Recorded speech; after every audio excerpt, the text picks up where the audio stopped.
naman si Zil kasi wala nang pera. Kasi wala naman po talaga akong natanggap ng paglabas ko. Pero kailangan ba matanggap? Hindi naman po. Kasi sinasabi ng tao mukhang pera si Zil, kaya ganun. Marami pong mga sinasabi. Ano, yung mga ikaw yun, tao. ikaw sinasabi. Ano Opo. pa naman si Ziljan po. Ziljan? Ziljan, ikaw din yung dati sa ano, yung... alam ko na, isa piling sa... Hindi, yung Teleserye Channel 2, pati ba na yung mukha mo? Saijan po yun. Saijan. Si Santino po yun. Santino, kala ko iba na kala ko siya si Santino, kilala ko iba, ba't tumaba si Santino? Okay, sige, kwento. Asa na nga po tayo? Ano na?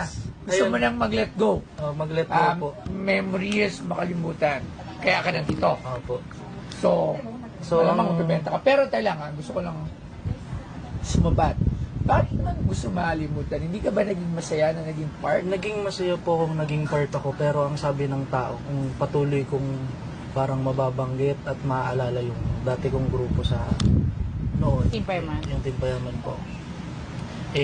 Parang parang wala na po akong utang na loob nun. Pero pinaliwanag ko naman kasi 'di ba po, we can never please anyone. So ngayon, nagsisimula po ulit ako sa baba para Pero hindi ka magsimula sa baba kasi nasa third floor na tayo ngayon. Diba third floor na tayo? Bakit? Kung sa baba ka, dapat sa ground floor ka. Yes, tama. Nandito ka ngayon sa third floor. Kung nagsimula ka sa third floor,